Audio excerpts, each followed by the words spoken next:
அன்பு தமிழ் நெஞ்சங்களுக்கு வணக்கம். தளபதி விஜய் அவர்களின் இந்த தொடருக்கு நீங்கள் அளித்து வரும் ஆதரவும் வரவேற்பும் எங்களுக்கு பெரும் உற்சாகத்தை தந்திருக்கிறது.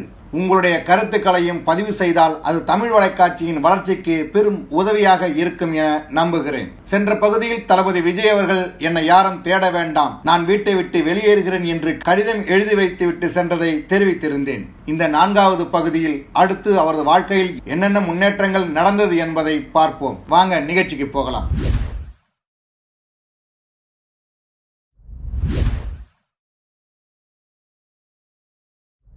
சினிமாவில் நடிகர் ஆக வேண்டும் என்கிற போராட்டத்தில் வீட்டை விட்டு வெளியேறுவதை தவிர தளபதிக்கு வேறு எதுவும் தெரியவில்லை. ஒரு ஆத்திரத்தில் ஒரு கடிதத்தை எழுதி வைத்துவிட்டு வந்தாரே தவிர இப்போது எங்கு செல்வது என்று அவருக்கு தெரியவில்லை. யாரை பார்க்க வேண்டும் என்கிற எண்ணமும் மனதிற்குள் வரவில்லை. அப்போது பாரிமுனை செல்லும் பேருந்தை கண்டதும் அதில் ஏறி அமர்ந்து கொண்டார். மனதில் பெரும் போராட்டம் எழுந்தது. அடுத்து என்ன செய்வது, எங்கு தங்குவது என்று ஒரு குழப்பமான நிலையில் இருந்தார் தளபதி. பாரிமுனையில் இறங்கி அங்குள்ள தெருக்களில் நடந்தார். மனம் போன போக்கில் போனாரே தவிர எங்கும் உட்கார யோசிக்க மனமில்லை. Two wheeler, auto, car, bus என எல்லாம் வேக வேகமாக இயங்கின. எல்லோரும் ஏதோ ஒரு வேலையாக ஓடிக்கொண்டிருந்தார்கள். இந்த அவசர உலகத்தில் எத்தனை மனிதர்கள் எல்லோரும் பணத்தை தேடி ஓடிக்கொண்டிருக்கிறார்கள் என்பது மட்டும் புரிந்தது. எல்லோரும் எங்கு செல்கிறார்கள் என்கிற இலக்கு நோக்கி ஓடிக்கொண்டிருந்தார்கள். தான் மட்டும்தான் தனியாக அனாதையாக தெரிவது போல் தெரிந்தது. சில மணி நேரத்திற்கு பிறகு அந்த வழியாக வந்த பேருந்தை பார்த்தார். அது KK நகர் செல்லும் பேருந்து. உடனே அதில் ஏறி அமர்ந்தார். அலைச்சலும் களைப்பும் மன போராட்டங்களும் மனதை இறுக்கமாக வைத்திருந்தது. KK நகர் பஸ் ஸ்டாண்டில் இறங்கி அப்படியே கிழக்கு நோக்கி நடந்த போது வழக்கமாக படம் பார்க்கும் உதயம் தியேட்டர் வரவேற்றது. தளபதியின் கடிதத்தை படித்து அம்மா அழுது புலம்பினார். உறவினர்களையும் நண்பர்களையும் பல இடங்களுக்கு அனுப்பி தேட வைத்த தளபதியின் தந்தை எங்கும் அவர் கிடைக்கவில்லை என்றதும் தளர்ந்து போனார். பிறகு திடீரென பொறிதட்ட உதயம் தியேட்டருக்கு போய் பார்த்தீர்களா என்று கேட்டிருக்கிறார். அப்போது ஒருவரை ஒருவர் பார்த்து கொண்டனர். உடனே உதயம் தியேட்டருக்கு போன் செய்து பேசிய போது, ஆமாம் டைரக்டர் பையன் வந்தாரு, உள்ளே படம் பார்த்து கொண்டிருக்கிறார் என்று அங்குள்ள வேலையால் பதில் சொல்ல அந்த தகவல் SA சந்திரசேகருக்கு தெரிவிக்கப்பட்டது. நானே போகிறேன் என்று காரை எடுத்துக்கொண்டு விரைந்தார் SA சந்திரசேகர். படத்தின் 2வது பகுதி துவங்கி இறுதி கட்டத்தை நோக்கி ஓடிக்கொண்டிருந்தது. தனது அருகே ஒருவர் வந்து அமர திரும்பி பார்க்கிறார் தளபதி. அப்பா, என்ன செய்வது என்று தெரியவில்லை. வெறுத்தவர் போல மீண்டும் படத்தை கவனித்தார் தளபதி. சரிவா வீட்டுக்கு போகலாம் என்று அப்பா சொன்னபோது தளபதி கண்டுகொள்ளவில்லை. அப்பாவின் குரலில் ஆத்திரமில்லை, தளர்ந்திருந்தார் என்பதை மட்டும் தளபதி உணர்ந்திருந்தார். சத்தமாக பேசும் அவர் சாந்தமாக, உன்னை காணாம அம்மா அழுதுகிட்டு இருக்காங்க, வா போகலாம் என்று கூறியதை கேட்டு, நான் படம் பார்த்துட்டு தான் வருவேன், நீங்க போங்க என்று சொல்லிவிட்டு படம் பார்ப்பதிலேயே குறியாக இருந்தார் தளபதி. மறுபடியும் எங்கேயாவது போய்விடுவானோ என்கிற கவலையில் அவரும் எங்கும் செல்லவில்லை. அந்த சீட்டிலேயே உட்கார்ந்து படத்தை பார்த்தார். படம் முடிந்ததும் வீட்டுக்கு போகலாமா, வேறு எங்கு போகலாம் என்று தளபதியின் மனம் கணக்கு போட்டது.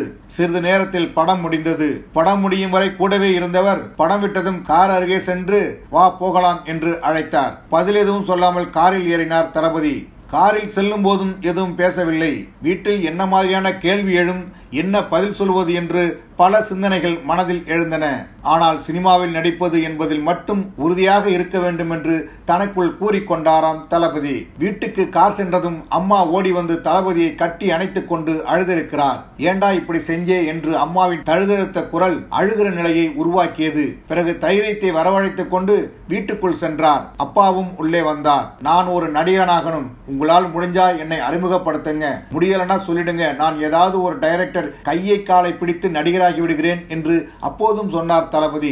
எங்கே பாசத்தை காட்டி மனதை மாற்றி விடுவார்களோ என்கிற அச்சம் காரணமாக இப்போது கிடைத்திருக்கிற வாய்ப்பை சரியாக பயன்படுத்திக் கொள்வது என்று தீர்மானித்திருந்தார். அப்பா அப்படியே மௌனமாகிவிட்டார். நான் ஒரு நடிகனாக நினைக்கிற ஆசை எனக்குள் வந்ததுக்கு நீங்க தான் காரணம் என்று தளபதி சொன்னதும், என்னது நானா என்பது போல அப்பா நிமிர்ந்து பார்த்திருக்கிறார்.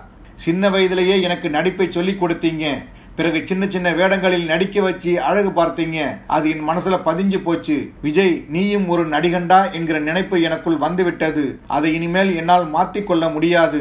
சினிமா ஆசையோட என்னால் படிக்கவோ வேறு எந்த வேலையும் செய்யவோ என்னால் முடியாது என்று கூறியிருக்கிறார். சினிமாவில் ஹீரோவா நடிப்பதெல்லாம் ரொம்ப கஷ்டம், அது சாதாரண விஷயம் இல்லை. நடிப்புன்னு ஆசைப்பட்டு உன் வாழ்க்கையை நான் வீணாக்க முடியுமா சொல்லு என்று அப்பா பேச ஆரம்பித்தார். தளபதி விடவில்லை. உங்கள் அப்பா ஸ்டேஷன் மாஸ்டர், உங்க அம்மா ஸ்கூல் டீச்சர், டீச்சர். அப்படி கட்டுப்பாடோட இருந்த குடும்பத்திலிருந்து நீங்க மட்டும் சினிமாவுக்கு வரவில்லையா என்று எதிர்கேள்வி கேட்டார். அப்பாவும் தளபதியும் மாறி மாறி பேசிக் கொண்டிருப்பதை பார்த்து கொண்டிருந்த அம்மா, நீங்க நிறைய கஷ்டப்பட்டு சினிமாவில் ஒரு நல்ல டைரக்டர் என்று பேர் எடுத்துட்டீங்க, பணம் சம்பாதிச்சிட்டீங்க. இந்த பணமெல்லாம் யாருக்கு? நம்ம பையனுக்கு தானே. நமக்கு இருக்கிறது ஒரே பையன், அவன் ஆசைப்படுறான். எவ்வளவு பேரை நடிக்க வைக்கிறீங்க, அவனை ஒரு படத்தில் நடிக்க வைங்க பார்க்கலாம் என்று சொல்ல, அம்மா சொன்னதற்கு தளபதியின் தந்தை பதில் ஏதும் சொல்லவில்லை. அம்மா அப்படி பேசியதில் தளபதிக்கு மகிழ்ச்சி. உடனே அம்மாவிடம் இன்னும் அழுத்தமாக சொல்லுங்கள் என்பது போல பார்த்தார் தளபதி. பேச்சின் நடுவே அப்பாவும் கொஞ்சம் கொஞ்சமாக அசைந்து கொடுக்க ஆரம்பித்தார். விஜயை நடிக்க வைத்துதான் பார்ப்போம் என்று அம்மா மீண்டும் சொல்லிக் கொண்டிருந்தார். நடிக்கணும்னு ஆசைப்படுற, உனக்கு நடிப்புனா என்னன்னு தெரியுமா?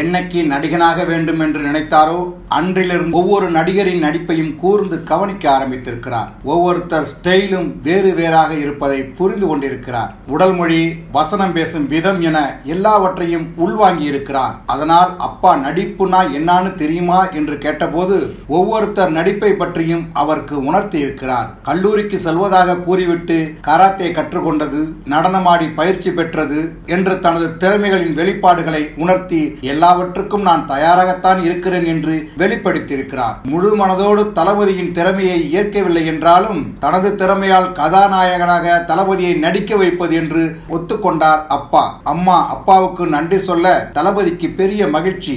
அப்பா படம் எடுக்க ஒத்துக்கொண்டார் என்று பெரும் மகிழ்ச்சியோடு தனது அறைக்குள் சென்றார். அன்று பகல் முழுக்க அலைந்த போது பெரிய மலையை எப்படி கடக்க போகிறோம் என்கிற நினைப்பு அதிகம் இருந்திருக்கிறது. இப்போது அந்த மலையே சாதாரணமாக அருகில் வந்து கடந்து சென்றது போன்ற உணர்வை ஏற்படுத்தியிருந்தது. சில தினங்களில் புகைப்பட கலைஞர் பிரவீன்குமாரை அழைத்து விதவிதமாக படம் எடுக்க வைத்தார். அந்த படங்களை பிரிண்ட் போட்டு வந்த பிறகு ஒவ்வொன்றாக எடுத்து பார்த்து கொண்டிருந்தார் அப்பா. அப்போது கூட இவனை நடிக்க வைக்கலாமா வேண்டாமா என்கிற கண்ணோட்டத்தில் தான் பார்த்து கொண்டிருந்தார். அதை தளபதியும் கவனித்திருக்கிறார். ஒரு படத்தை உற்று பார்த்த போது புகைப்பட கலைஞர் பிரவீன்குமார் பையன்கிட்ட ஒரு ஃபயர் இருக்கு என்று தெரிவிக்க அவரை அண்ணாந்து பார்த்த அப்பா, எதை வைத்து சொல்றீங்க என்று கேட்டிருக்கிறார். நிறைய பேரை படம் எடுக்கிறேன். படம் எடுக்கும் போதே அவங்க எப்படி ஆர்வமாக இருக்காங்க, சொன்னதை மட்டும்தான் செய்கிறார்களா, அவர்களுடைய பங்களிப்பு எப்படி இருக்கிறது என்பதை கவனிப்பேன். இவர் எவ்வளவு ஆர்வமாக இருந்தார் என்பதை உணர்ந்த போது அது தோணுச்சு. நான் சொல்றது சரியா தவறான்னு தெரியவில்லை, ஆனால் அவர்கிட்ட ஏதோ ஒன்று இருக்குங்கிறது மட்டும் எனக்குள்ள ஓடுது, அதனாலதான் சொன்னேன் என்றார். இவனிடம் என்ன நடிப்பு இருக்க போகிறது என்று நினைத்துக் கொண்டிருந்த அப்பாவுக்கு பிரவீன்குமாரின் அந்த வார்த்தை அவரது நம்பிக்கை தளபதியின் அப்பாவை மாற்றியது. ஆமாம் என்பது போல தலையை மேலும் கீழும் ஆட்டியவர் பிரவீன்குமாரிடம் இருந்து திரும்பி தளபதியை பார்த்து, நீ நடிக்கிறடா என்று கூறியிருக்கிறார். அதன் பிறகு தளபதி கதாநாயகனாக நடிக்கும் முதல் படத்திற்கான வேலைகள் தொடங்கின. படத்திற்கு நாளைய தீர்ப்பு என்று பெயர் வைக்கப்பட்டது. படத்தின் துவக்க விழா மிக பிரம்மாண்டமாக நடைபெற்றது. தளபதியின் தலைவர் சூப்பர் ஸ்டார் ரஜினிகாந்த் உட்பட பலர் வந்திருந்து தளபதியை வாழ்த்தினார்கள். தளபதியின் தோளில் தட்டி கொடுத்த சூப்பர் ஸ்டார், உங்க அப்பா எத்தனையோ பேரை உருவாக்கி இருக்காங்க, நீ அவரிடம் நல்லா கத்துக்கிட்டு கவனமா நடித்து நீ பெரிய ஹீரோவா வர வேண்டும் என்று வாழ்த்தி இருக்கிறார். தளபதியின் நாளைய தீர்ப்பு பட துவக்க விழா வெற்றிகரமாக நடந்ததை போல முதல் நாள் படப்பிடிப்பும் வெற்றிகரமாக நடந்தது. முதல் நாள் படப்பிடிப்பிற்கு வீட்டிலிருந்து புறப்பட்டு செல்லும் போது கதாநாயகுடன் ஜாலியா ஐ லவ் யூ சொல்லி நடிக்க வைப்பார். ரொமான்ஸ் எடுத்தாலும் எடுக்கலாம் அல்லது டூயட்டாக இருக்கும் என்று பல கனவுகளுடன் சென்றார் தளபதி. படப்பிடிப்பு நடந்த அந்த பங்களா வீட்டுக்கு சென்றதும் வில்லன் ராதாரவி, தளபதிக்கு அம்மாவாக நடிக்கும் ஸ்ரீவித்யா இருவரும் அங்கு இருந்தார்கள். நடிப்பில் புலியாக இருக்கிற இவங்க ரெண்டு பேருடன் தான் படப்பிடிப்பா என்று தளபதி கொஞ்சம் அதிர்ந்து போனாராம். அம்மாவை எப்போது பார்த்தாலும் குடித்து விட்டு வந்து அடிக்கிற மோசமான அப்பா வேடம் ராதாரவிக்கு. அன்று அப்படி அடிக்க கையை ஓங்கும் போது அவரது கையை தடுத்து பிடித்து 5 வயசுல அடிக்கிறப்ப எங்க அம்மாவை பார்த்து அழுதுகிட்டு இருந்தேன். 10 வயசு இருக்கிறப்போ எங்க அம்மாவை அடித்ததை பார்த்து கொண்டே இருந்தேன். இப்போ எனக்கு 18 வயசு. இனிமே அடிச்சா என்னால பார்த்துக்கிட்டு சும்மா இருக்க முடியாது. நீ அடிச்சா நான் உன்னை அடிப்பேன். இதுதான் தளபதி முதலாக வசனம் பேசி நடிக்க வேண்டிய காட்சி. 4 முறை ஒத்திகை பார்த்துவிட்டு படமாக்க தயாரானார் இயக்குனர் S.A. சந்திரசேகர். நடிப்பின் மீது கொண்ட ஆர்வத்தின் காரணமாக இருந்த தளபதி அந்த வசனத்தை மனப்பாடமாக எடுத்துக்கொண்டு சொல்லிக் கொடுத்தபடி ஏற்ற இறக்கங்களுடன் பேசி நடித்து ஒரே டேக்கில் ஓகே என்று சொல்ல வைத்து விட்டார். விட்டார். முதலில் இளையவேல் ராதாரவி அவர்கள் கைதட்டி வாழ்த்த நடிகை ஸ்ரீவித்யா ஓடி வந்து கட்டி பிடித்து பாராட்டினார். படப்பிடிப்பு தளத்தில் இருந்த அத்தனை பேருக்கும் மகிழ்ச்சி. அப்பாவின் அருகே சென்ற ராதாரவி, என்ன உங்க மகன் இந்த போடு போடுறான், எங்க முன்னாடி பயப்படுவான்னு நினைச்சேன், ஆனா ஒரே டேக்கில் அசத்திட்டான் என்று சொல்ல அந்த வார்த்தையை ஏற்றுக்கொண்டது போல இயக்குனர் S.A. சந்திரசேகர் சிரித்தார். தன்னை ஒரு பெரிய நடிகர் பாராட்டி பேசுவதை பெருமையாக நினைத்தபடி தந்தையை பார்த்த தளபதி அவர் அதற்கு ஒன்றுமே சொல்லாமல் அடுத்த ஷாட் வைக்க சென்றதைக் கண்டு அமைதியாகிவிட்டார். படப்பிடிப்பு தளத்தில் யாரையும் பெரிதாக பாராட்ட மாட்டார் இயக்குனர் S.A. சந்திரசேகர். நடிகர்கள் நன்றாக நடித்திருந்தால் ஒன்றும் கூற மாட்டார். எதிர்பார்த்தது அவர்களிடமிருந்து கிடைக்கவில்லை என்றால் அதை மட்டும் சொல்லி மீண்டும் காட்சிகளை எடுப்பார். ஆனால் படப்பிடிப்பு தளத்தில் தன்னை அப்பா பாராட்டுவார் என்று எதிர்பார்த்த தளபதிக்கு ஏமாற்றமே மிஞ்சியது. பாராட்டாமல் இருப்பது அவரது குணம் என்றாலும் அதை தன்னிடம் கூடவா காட்டுவது என்று ஆத்திரமாகவும் இருந்தது. அன்று மாலை வரை படப்பிடிப்பு நடைபெற்றது. படப்பிடிப்பு முடிந்து தந்தையுடன் காரில் வீட்டுக்கு சென்றார் தளபதி. வீட்டில் ஆவலுடன் காத்திருந்த அம்மா சோபா சந்திரசேகர் எப்படி இருந்தது படப்பிடிப்பு என்று கேட்டார். அதை அப்பாவிடம் தெரிந்து கொள்ளுங்கள் என்று சொல்லிவிட்டு வேக வேகமாக தளபதி உள்ளே சென்று விட்டார். அப்பா உள்ளே வந்ததும் அம்மா அருகே சென்று, என்னங்க விஜய் எப்படி நடித்தான், நல்லா நடித்தானா என்று கேட்டிருக்கிறார். அப்போது அப்பா, இந்த படம் வெற்றியடைந்தாலும் தோல்வியடைந்தாலும் அவன் பெரிய ஹீரோவா ஆயிடுவான், அவனிடம் ஒரு ஃபயர் இருக்கு, அதைத்தான் இன்னைக்கு பார்த்தேன், ஒரே டேக்கில் நடிக்கிறான் என்று உற்சாகமாக சொல்லிக் கொண்டிருந்தார். இந்த வார்த்தைகளை கேட்ட போதுதான் உள்ளே இருந்த தளபதியின் மனசுக்கு பெரிய திருப்தியை கொடுத்தது. காலையிலிருந்து அப்பா மீது இருந்த ஆத்திரம் அப்போதுதான் குறைந்தது. மகிழ்ச்சியில் இருந்த அம்மா, என்னங்க அவன் நடித்ததை பத்தி அவன்கிட்ட சொன்னீங்களா, பாராட்டினீங்களா என்று கேட்டிருக்கிறார். அதெல்லாம் அவனிடம் சொன்னா அவர் உச்சிக்கு போயிடுவாரு என்று சொல்லியபடி அவரது அறைக்குள் சென்றிருக்கிறார் அப்பா. தளபதி உள்ளுக்குள் சிரித்துக் கொண்டார்.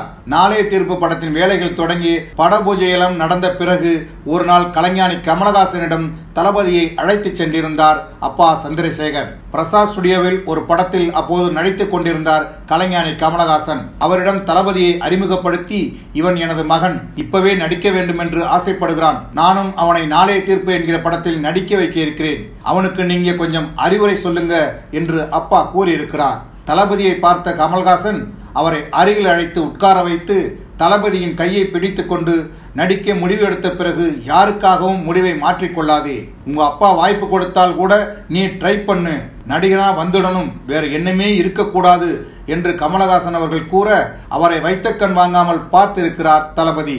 நீ ஒரு நடிகனா வரணும்னா ஒரு டைரக்டர் ஒரு சீன் சொல்றாருன்னு வச்சுக்கோ, முதலில் அந்த சீனை மனசுல வாங்கி டைரக்டர் சொன்ன மாதிரி தான் நடிக்கணும்னு உன்னை நினைச்சுக்காத. அவர்கிட்ட போய், சார் இந்த டைலாக்கை இப்படி பேசலாமான்னு உனக்கு பிடித்தபடி பேசி காட்டு. முதல்ல டைரக்டருக்கு கோபம் வரும், பிறகு சார் இப்படி பேசலாமா அப்படி பேசலாமா அப்படின்னு நைஸாக பேசிப்பாரு. அவர் திருப்தி இல்லைன்னா டைரக்டர் எப்படி பண்ணணும்னு சொன்னாரோ அதே மாதிரி நடி, ஆனால் தொடர்ந்து ஒரே மாதிரி நடிக்காதே. அதே சமயம் உனக்கு யாரையும் பிடிச்சிருந்தால் அந்த நடிகர் மாதிரி நடிக்கிறேன், இந்த நடிகர் மாதிரி நடிக்கிறேன்னு மனசுல வச்சுக்கிட்டு நடிக்காதே. உன்னுடைய ஒரிஜினாலிட்டி நடிப்பு படத்தில் வந்துடணும். உனக்கு எந்த கதாபாத்திரம் கொடுத்தாலும் அதை விஜயால் பண்ண முடியும்னு நிரூபிக்கிற மாதிரி உன் நடிப்பு இருக்கணும். கமலஹாசன் மேலும் சொல்லிக்கொண்டே போகிறார். அவரது கண்களை பார்த்து கொண்டே இருக்கிறார் தளபதி. கமலஹாசன் சொன்ன தத்துவத்தை தளபதி அன்று ஏற்றுக்கொண்டு வீடு திரும்பிய போது நடிப்பதை தவிர வேறு சிந்தனையே இருக்கக்கூடாது என்று முடிவு செய்தார். நடிப்பை தவமாக இருந்து கொடுக்க வேண்டும் என்று விரும்பினார். ஆனால் தளபதி எதிர்பார்த்த மாதிரி அந்த படத்தின் கதை அமையவில்லை. அப்பா என்ன முடிவு செய்தாரோ, அவர் என்ன சொன்னாரோ அதே போலத்தான் அந்த படத்தில் நடித்தார் தளபதி. நாளைய தீர்ப்பு படத்தில் நடித்த போது தளபதிக்கு 18 வயது. புரட்சிகரமான கதை என்பதால் காதல் டூயட் என்று படத்தில் பெரிதாக வைக்கவில்லை. தளபதிக்கு ஜோடியாக புதுமுகம் கீர்த்தனா நடித்திருந்தார். மேலும் ஸ்ரீவித்யா, ராதாரவி, வினு சக்கரவர்த்தி, சரத்பாபு, தாமு, ஸ்ரீநாத், மன்சூர் அலிகான், KR விஜயா, ஈஸ்வரி ராவ், SS சந்திரன், கௌதம், ஜெய்கணேஷ், V கோபாலகிருஷ்ணன், பாண்டு, டைபிஸ் கோபு என பலர் நடித்தனர். RP இமயவரமன் ஒளிப்பதிவு செய்ய கௌதம் ராஜா படத்தொகுப்பு செய்தார். மணிமேகலை என்ற புதிய இசையமைப்பாளர் இசையில் 7 பாடல்கள். புலவர் புலமைப்பித்தன் பாடல்களை எழுத VV கிரியேஷன் சார்பில் தளபதியின் அம்மா சோபா சந்திரசேகர் தயாரித்திருந்தார். இந்த படத்தை தெரிந்த விநியோகஸ்தர்கள் மூலமாக 1992ஆம் ஆண்டு டிசம்பர் மாதம் 4ஆம் தேதி வெளியிட்டார். முதல் படம் எப்படி இருக்கும் என்கிற எதிர்பார்ப்போடு காத்திருந்தார் தளபதி. ஆனால் படம் சரியாக போகவில்லை என்கிற தகவல் வந்தது. நல்ல கதை, சிக்கனமாக செலவு செய்து 69 லட்சம் செலவில் எடுக்கப்பட்ட நாளைய தீர்ப்பு படம் 67 லட்சம் நஷ்டத்தை ஏற்படுத்தியிருந்தது. அதன் பிறகு அப்பா எஸ். ஏ. சந்திரசேகர் என்ன முடிவு செய்தார், தளபதியின் முடிவு என்னவாக இருந்தது என்பதை அடுத்த 5வது பகுதியில் தெரிந்து கொள்வோம். இந்த வீடியோ தொகுப்பில் தளபதி அவர்களை பற்றி எனக்கு தெரிந்த தகவல்களை உங்களுடன் பகிர்ந்து வருகிறேன். தொடர்ந்து உங்களுடைய ஆதரவுக்கும் அன்புக்கும் எனது நன்றி. இந்த காணொளி பற்றி உங்களுடைய கருத்துக்கள் வரவேற்கப்படுகின்றன. இந்த காணொளி உங்களுக்கு பிடித்திருந்தால் உங்கள் நண்பர்களுக்கு கண்டிப்பாக பகிருமாறு கேட்டுக்கொள்கிறேன்.